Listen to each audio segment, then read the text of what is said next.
कैसे हैं आप सब? उम्मीद करता हूँ खैर आफियत से होंगे। अल्लाह को दुनिया और आखिरत की कामयाबी अता फरमाए। Today is our first lecture of chemistry of second year KP. ठीक है, तो हमारा आज फर्स्ट लेक्चर है। इसके बाद भी काफ़ी सारे लेक्चर आएंगे इसी केमिस्ट्री पर बेस्ड। ठीक है, तो हमने अपना ये क्या कहते हैं इस कोर्स को स्टार्ट किए। तो इंशाल्लाह अब देखते हैं हमारा फर्स्ट लेक्चर में क्या है कि चैप्टर का नाम है, चैप्टर नंबर 1 है S and P block elements. ठीक है, एस और पी ब्लॉक एलिमेंट्स। सबसे पहले अगर आपको क्या कहते हैं उसे पीरियोडिक टेबल को याद करने के शॉर्टकट्स जो आम लोकल ज़ुबानों में हमने इस्तेमाल करने होते हैं उससे याद कर लेते हैं। काफ़ी सारे होते हैं। तो जैसे कि कहते हैं कि हाली ने की रब से फरियाद, भाई मुझे खेलने से बाज रख, बाबर अली गिलानी इंडियन थे। और ये वाला मैं भूल गया, लेकिन ये दूसरा नहीं पापा असल सब्जेक्ट बायोलॉजी, उमर सब से तेज पहुंचा, फारूक के लिए बाहर आ अजमत, हिली नीली और किरण जिंदा रहे। ठीक है, ये तो ऐसी लोग आप और भी काफ़ी सारे आप याद कर सकते हैं, लेकिन ये एक शॉर्टकट है, आपके जहन में रहता है। अच्छा, पीरियोडिक टेबल में हमारी अरेंजमेंट जो है वो इलेक्ट्रॉनिक कन्फिगरेशन बेस्ड है। ठीक है, जैसे कि इसका एटॉमिक नंबर 1 है, तो इसका 2, इसी तरह इसका 3, इसका 4, इसका 5, इसका 6, 7, 8, 9, 10। तो इसी तरह से ये आगे जा रहे हैं। अब इसी इलेक्ट्रॉनिक कन्फिगरेशन जैसे 1s, 2s, 2p, 3s, 3p, 4s, ठीक है, 3d4s। तो इस तरह अगर आप इलेक्ट्रॉनिक कन्फिगरेशन करते हैं, लेकिन जिस किसी भी एटम का लास्ट इलेक्ट्रॉन s में आ जाए, ठीक है, s में आ जाए, तो उसे हम s ब्लॉक एलिमेंट्स कहेंगे। ठीक है, उसे हम क्या कहेंगे? S block elements. तो ये जो ग्रुप फर्स्ट और सेकंड है ये एस ब्लॉक है, क्योंकि इसके जो लास्ट वैलेंस इलेक्ट्रॉन है वो एस में आते हैं। और ये जो है ये यहां से लेकर यहां तक, सॉरी यहां तक, दिस इज पी ब्लॉक। ठीक है, पी ब्लॉक। और यहाँ पर जो है वो डी ब्लॉक है, वो मैंने नहीं लिखा, जैसे कि स्कैंडियम, टाइटेनियम, वेलेडियम, क्रोमियम, मैंगनीज, फीरियम, को निकल, कोबाल्ट, कॉपर एंड जिंक। तो ये डी ब्लॉक में आते हैं। ठीक है, तो इसकी इलेक्ट्रॉनिक कन्फिगरेशन चेक कर लेते हैं। सोडियम को लेते हैं Na11। ठीक है, तो 1s 2s 1s2 2s2 1s2s 2p। ठीक है, तो p में 6 आते हैं, क्योंकि हमने पहले पढ़ा था कि s में कितने आते हैं, s में 2 इलेक्ट्रॉन आते हैं, p में 6 आते हैं, d में 10 आते हैं, और f में कितने आते हैं, f में 14। ठीक है, तो f में 14 इलेक्ट्रॉन्स आते हैं। तो इसी हिसाब से 2 और 2 4, और आगे क्या आता है, तो 2s 2p एंड 3s। ठीक है, 3s। तो 3s के हिसाब से यहाँ पर 3s1 4 10 एंड 11। तो ये लास्ट वैलेंस इलेक्ट्रॉन जो है इसका नंबर 1 है, लिहाजा इसका ग्रुप नंबर 1 है।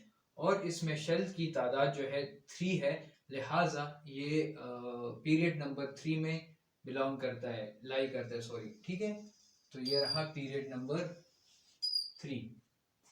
अब इन ब्लॉक्स की अरेंजमेंट के लिए, इस ब्लॉक की अरेंजमेंट के लिए यहाँ पर S में ये आया, और ये हम देख रहे हैं अभी यहाँ पर P ब्लॉक है। तो P कैसे आया, तो क्या कहते हैं उसे, कार्बन को देख लीजिए, C6, तो 1s2 2s2 2p और 3s। ठीक है, तो देखते हैं S में आता है या फिर P में आता है। तो 2 और 2 और 2 S की कोई ज़रूरत ही नहीं है, तो ये P में आता है। ठीक है, तो इसका पीरियड नंबर जो पी ब्लॉक के हिसाब से है वो सेकंड है। ये रहा वो सेकंड। ठीक है, ये रहा वो सेकंड ब्लॉक। लिहाजा जिस किसी भी एटम का लास्ट इलेक्ट्रॉन, वैलेंस इलेक्ट्रॉन, अगर एस में आता है तो एस ब्लॉक से है, अगर वो पी में आता है तो वो पी ब्लॉक से है। उसके सामने लिखा हुआ कोई नंबर आपको ये बताता है कि ये कौन से पीरियड से बिलोंग करते हैं। यहाँ पर 2 लिखा हुआ है ना, 2p, तो इसका पीरियड नंबर कौन सा है, सेकंड है। लेकिन ग्रुप नंबर क्या है इसका, वो सेकंड है, वो भी उसका सेकंड ही है। ठीक है, तो अब आते हैं ग्रुप की तरफ। तो ग्रुप क्या है? जब कभी भी sp_d का जो पावर होता है, जिसे हम नंबर ऑफ इलेक्ट्रॉन्स बोलते हैं, नंबर ऑफ इलेक्ट्रॉन्स, वो क्या डिसाइड करते हैं? वो ग्रुप नंबर डिसाइड करते हैं। ठीक है, number of valence electron in a subshell, in a valence subshell, वो ग्रुप नंबर डिसाइड करते हैं। और number of shells, number of shells in atom, वो क्या डिसाइड करते हैं? वो डिसाइड करते हैं पीरियड को। ठीक है, जैसे कि हम ले लेते हैं सोडियम को। तो सोडियम का ये जो 3 नंबर आपको दिखाई दे रहा है, इसमें तीन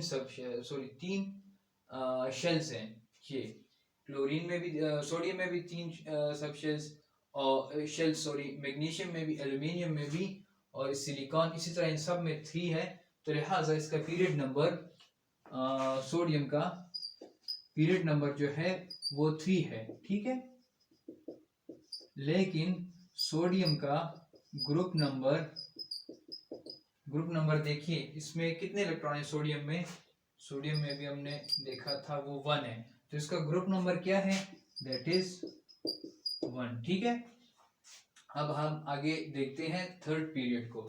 तो थर्ड पीरियड में कौन कौन से एलिमेंट हैं? देखिए, सबसे पहले आता है सोडियम, फिर आता है magnesium, aluminium, silicon, phosphorus, sulphur, chlorine और आर्गन। ठीक है, ये पीरियड 3 के एलिमेंट्स हैं। और इसका एटॉमिक नंबर 11, इसका 12, इसका 13, 14, 15, 16, 17 और 18। ठीक है, हम अभी इनको डिटेल से इस पीरियड नंबर 3 को हम पढ़ेंगे। ठीक है, ये ग्रुप नंबर फर्स्ट, ये सेकेंड, ये थर्ड, ये फोर्थ, ठीक है, ये फोर्थ, ये फिफ्थ, ये सिक्स, ये 7 और ये 8, जिसे हम नोबल गैसेस भी बोलते हैं। ठीक है, अब इस पीरियड नंबर 3 को हम डिस्कस करते हैं। सबसे पहले हम डिस्कस करते हैं इसके एटॉमिक रेडियस को। तो एटॉमिक रेडियस क्या होता है? जब कभी भी न्यूक्लियस और वैलेंस इलेक्ट्रॉन, ठीक है, वैलेंस इलेक्ट्रॉन लेट्स सपोज ये है और ये न्यूक्लियस है, तो इसके और इसके बीच में जो फासला है, ठीक है, that is called nuclear radius या एटॉमिक रेडियस। सॉरी, न्यूक्लियर नहीं, एटॉमिक रेडियस इसे बोलते हैं। वैलेंस इलेक्ट्रॉन और न्यूक्लियस के बीच जो भी डिस्टेंस होता है उसे हम बोलते हैं एटॉमिक रेडियस। ठीक है, ट्रेंड्स, इसमें भी ट्रेंड्स कौन से आएंगे एटॉमिक रेडियस में? तो याद रखिए, जब कभी भी हम left to right in period जाते हैं तो नंबर ऑफ इलेक्ट्रॉन्स बढ़ते हैं, नंबर ऑफ प्रोटॉन्स बढ़ते हैं, जिसकी वजह से दो बातें आती हैं। अट्रैक्शन जो है, जितने ज्यादा प्रोटॉन्स होंगे उतने ज्यादा इलेक्ट्रॉन्स भी होंगे, लिहाजा अट्रैक्शन बढ़ती जाएगी और ये सुकड़ते जाएंगे, कॉन्ट्रैक्ट होते जाएंगे। तो इसका रेडियस कुछ इस तरह हो जाएगा, ये इस तरह होते चले जाएंगे।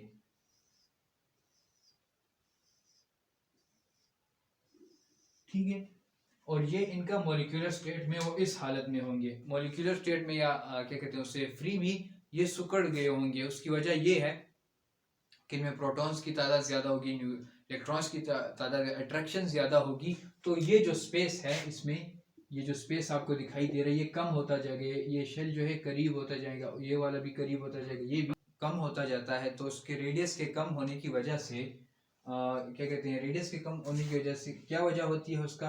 अट्रैक्शन, क्योंकि इस इलेक्ट्रॉन और इस प्रोटॉन के नंबर्स के ज्यादा हो जाने की वजह से, और इसी तरह इलेक्ट्रॉन्स के नंबर्स के ज्यादा हो जाने की वजह से क्या होता है?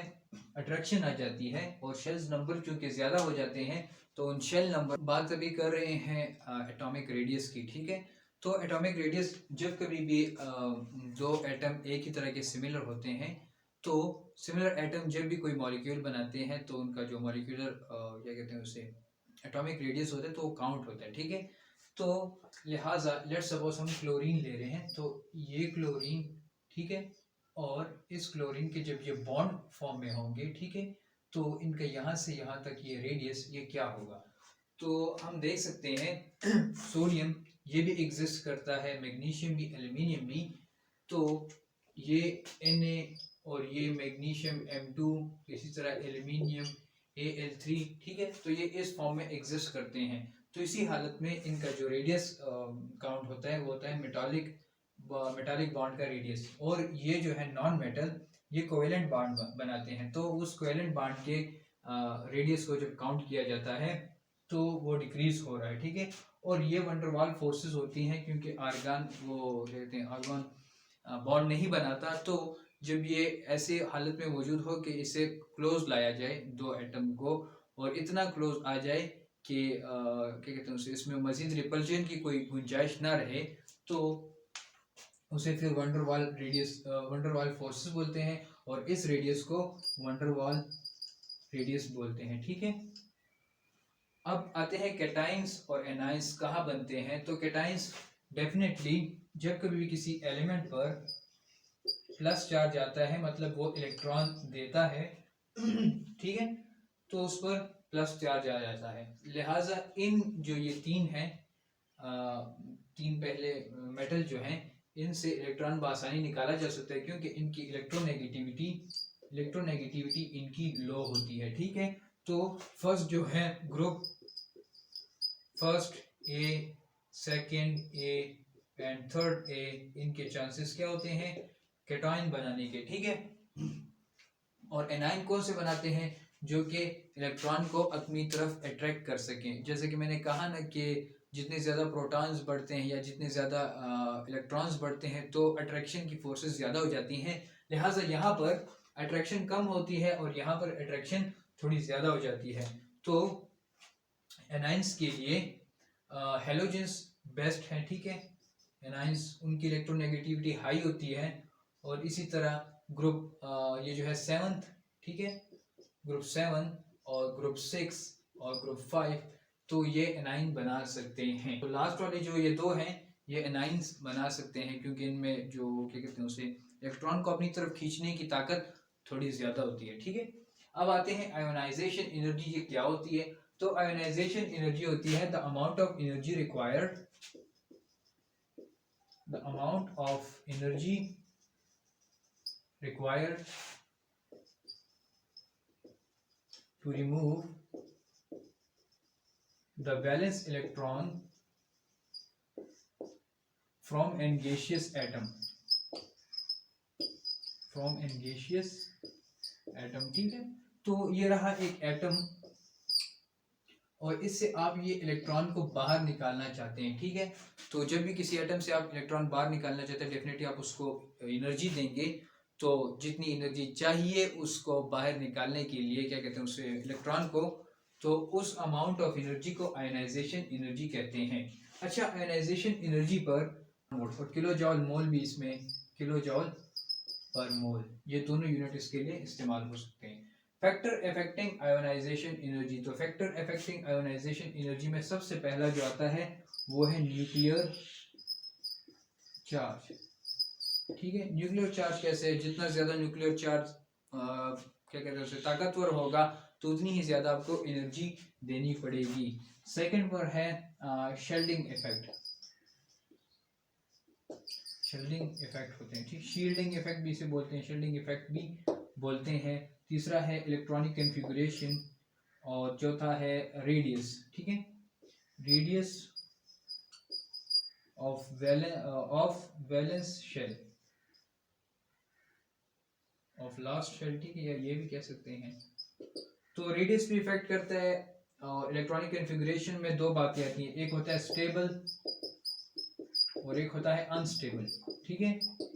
तो आया जो आपका सबशेल है वो स्टेबल है या नहीं स्टेबल, तो वो भी इफेक्ट करता है। अगर स्टेबल है तो ज़्यादा एनर्जी चाहिए होगी, अगर अनस्टेबल है तो कम एनर्जी चाहिए होगी। इसी तरह न्यूक्लियर चार्ज अगर ज़्यादा होगा तो आपको एनर्जी भी, आयोनाइजेशन एनर्जी या आयोनाइजेशन, अच्छा आयोनाइजेशन एनर्जी को आयोनाइजेशन पोटेंशियल भी बोलते हैं, ठीक है। तो आपको ज़्यादा आयोनाइजेशन एनर्जी देनी होगी। और इसी तरह शील्डिंग इफेक्ट है, ठीक है। अगर आप ये रहा एक इलेक्ट्रॉन, ये रहा दूसरा, अगर आप इसको एनर्जी दे रहे हैं, ठीक है, इसको निकालना चाहते हैं, इसकी खास अमाउंट ऑफ एनर्जी से रिक्वायर्ड है, तो इस इलेक्ट्रॉन और इस इलेक्ट्रॉन के बीच जो ये शेल्स क्या कहते हैं उसे ऑर्बिट्स हैं, वो ऑर्बिट्स इफेक्ट करेंगे। अच्छा, अभी हमने देखना है ट्रेंड्स इन इलेक्ट्रोनेगेटिविटी में जो ट्रेंड्स आते हैं तो क्या होते हैं और किस वजूहत से वो आते हैं। तो ट्रेंड्स इन इलेक्ट्रोनेगेटिविटी, हम जानते हैं ये बात कि electronegativity is inversely proportional to the size of the atom. ठीक है, तो इलेक्ट्रोनेगेटिविटी वो inversely proportional to the size of atom. लिहाजा ये बात साबित हो गई कि जैसे जैसे आप पीरियड में आगे जाते हैं तो साइज, चूंकि साइज जो है वो कम होता जाता है आहिस्ता आहिस्ता। इसका एक ही मतलब है कि यहाँ इस तरफ जाते हुए फ्रॉम लेफ्ट टू राइट आप जाएंगे तो इलेक्ट्रॉन नेगेटिविटी जो है that will increase without any exceptional. ठीक है, इसमें एक्सेप्शनल केस कोई नहीं आता। ठीक है, अच्छा, मोस्ट इलेक्ट्रोनेगेटिव और लीस्ट इलेक्ट्रोनेगेटिव। तो द एटम जिसमें वैलेंस इलेक्ट्रॉन, या जिसमें कि हम कहते हैं लास्ट सबशेल में, इसके लास्ट सबशेल में नंबर ऑफ इलेक्ट्रॉन्स ज़्यादा होंगे तो वो ज़्यादा इलेक्ट्रोनेगेटिव होगा। ठीक है, और अगर किसी एटम में जिसमें लास्ट सबशेल के जो नंबर ऑफ इलेक्ट्रॉन्स हैं वो कम होंगे तो वो लीस्ट इलेक्ट्रोनेगेटिव होगा। क्योंकि जब कभी भी लास्ट वैलेंस इलेक्ट्रॉन कम पड़ जाते हैं तो वैलेंस इलेक्ट्रॉन कम पड़ने की वजह से जो उसका कहते हैं साइज पर फ़र्क पड़ता है। ठीक है, ज़्यादा इलेक्ट्रॉन होंगे तो हेलोजेंस की तरफ आप जाएंगे, इस तरह पीरियड में आगे जाएंगे। जब आप पीरियड में आगे जाएंगे इलेक्ट्रोनेगेटिविटी आहिस्ता आहिस्ता इंक्रीज हो रही है, साइज जो है डिक्रीज हो रहा है, तो मोस्ट इलेक्ट्रोनेगेटिव जो है वो हेलोजेंस है। क्योंकि हेलोजेंस में वैलेंस इलेक्ट्रॉन की तादाद ज़्यादा है और वो बॉन्ड बनाने के भी काबिल है। लेकिन आप कहेंगे कि आर्गन जो है उसमें भी जो है वैलेंस इलेक्ट्रॉन की तादाद ज़्यादा है, लेकिन वो जो है उसका ऑक्टेट कंप्लीट है 2n² फार्मूला के रो से, तो वो बॉन्ड नहीं बना सकता। लिहाजा आर्गन को इसमें हम कंसिडर ही नहीं करते। हेलोजेंस जो है उसको क्या कहते हैं, उसे उसमें वैलेंस इलेक्ट्रॉन ज़्यादा है तो उसमें अट्रैक्शन की कुव्वत भी ज़्यादा होगी और वो अपना ऑक्टेट कंप्लीट कर लेगा बआसानी।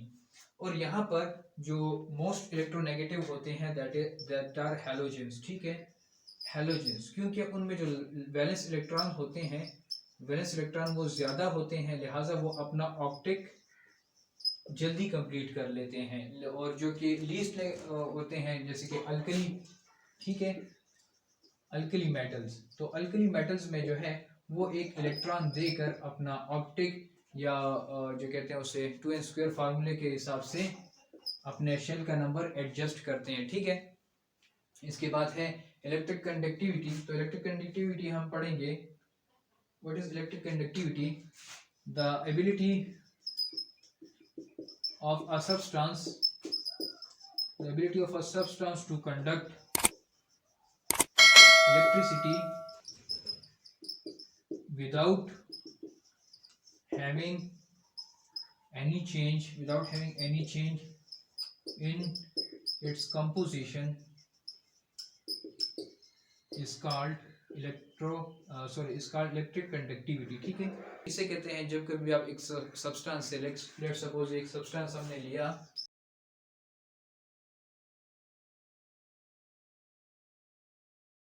इसका जो मॉलिक्यूलर स्ट्रक्चर उसमें कोई डिफरेंस नहीं आ रहा, इलेक्ट्रिसिटी सिंपली पास हो रही है। और यहाँ पर हम देख रहे हैं इलेक्ट्रिक कंडक्टिविटी में ये तीन जो है बेसिकली सोडियम, मैग्नीशियम, एल्यूमिनियम, ये है मेटल्स। ठीक है, और ये सिलिकॉन जो है ये है मेटलाइट, और ये फास्फोरस और क्लोरीन जो है that are non metal, that are क्या कहते हैं उसे गुड कंडक्टर, जो ये है ये बैड कंडक्टर है। ठीक है, इसके बाद आता है हम that is melting and boiling points जो हैं across third period of periodic table, वो हम स्टडी करेंगे। तो मेल्टिंग एंड बॉइलिंग पॉइंट्स जो हर एक एलिमेंट के हैं थर्ड पीरियोडिक टेबल में, उसे हम ब्रीफली स्टडी करेंगे। तो सबसे पहली बात ये है what is melting point, the temperature at which a solid starts melting is called melting point। ठीक है, सॉलिड या एलिमेंट भी हम इसे कह सकते हैं, एलिमेंट भी कह सकते हैं, मेटल भी, जो कोई सॉलिड बॉडी है और वो एक ख़ास टेम्परेचर के मिल जाने के बाद वो लिक्विड फॉर्म में कन्वर्ट हो रही है। ठीक है, तो that is called melting point. जिस तरह के हम आइस क्यूब लेते हैं और उसे हम वाटर में कन्वर्ट करते हैं, हीट देते हैं, तो फिर हम उसे काउंट करते हैं कि कौन सी हीट पर ये जो है मेल्ट हो रहा है, ठीक है। तो मेल्टिंग पॉइंट ये। हाँ, बॉइलिंग पॉइंट क्या क्या किसे कहते हैं? बॉइलिंग पॉइंट कहते हैं उसको जब वेपर प्रेशर एटमॉस्फेरिक प्रेशर के बराबर हो जाए, ठीक है। ये एटमॉस्फेरिक प्रेशर है और ये वेपर प्रेशर है, ठीक है। तो जब P vapour that is equal to P atmospheric, तो इसे हम कहते हैं बॉइलिंग पॉइंट, ठीक है। बॉइलिंग पॉइंट, या सिंपली हम ये यूँ भी कह सकते हैं कि the temperature at which liquid starts boiling that is called boiling point, ठीक है। अब हम देखते हैं नंबर ऑफ इलेक्ट्रॉन्स के बढ़ने के साथ साथ ये क्या कहते हैं उसे, बॉइलिंग पॉइंट्स और मेल्टिंग पॉइंट्स में इजाफा होता जा रहा है। इस तरफ अगर हम आए, ठीक है, सिलिकॉन तक, लेकिन फास्फोरस, सल्फर, क्लोरीन और आर्गन में वो फिर जो है अप्स एंड डाउन्स आ रहे हैं। तो हमने पढ़ा कि इनमें लंदन डिस्पर्शन फोर्सेस होती हैं, ठीक है। तो that is directly proportional to the size of molecule, ठीक है। तो जितना मॉलिक्यूल बड़ा होगा तो उसका क्या कहते हैं उसे, लंदन डिस्पर्जन फोर्स ज़्यादा होगा, लिहाजा उसे ज़्यादा हीट चाहिए होगी मेल्ट होने के लिए या बॉयल होने के लिए।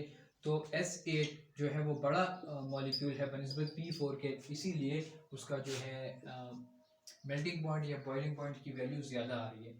और P4 and S8 are larger, so therefore इनका melting and boiling point high होगा। क्लोरीन जो है वो स्मॉलर है, इसलिए इसका मेल्टिंग एंड बॉइलिंग पॉइंट जो है वो इससे बनिस्बत कम होगा, क्योंकि उसका साइज़ छोटा है। जब साइज़ छोटा होगा तो लंदन डिस्पर्जन फोर्सेस छोटी होंगी, कम होंगी। इसी वजह से उसे कम टेम्परेचर पे जो है बॉयल किया जा सकता है और मेल्ट भी किया जा सकता है, ठीक है, अगर वो सॉलिड फॉर्म में मौजूद हो। तो यहीं तक था आज का हमारा lecture of chemistry of second year. इसका लेक्चर फर्स्ट था। इंशाल्लाह अगर ज़िंदगी रही तो नेक्स्ट वीडियो में मिलेंगे। तब तक के लिए अपने वालिदैन का, अपने मुल्क का और अपना ढेर सारा ख्याल रखिए। वस्सलाम।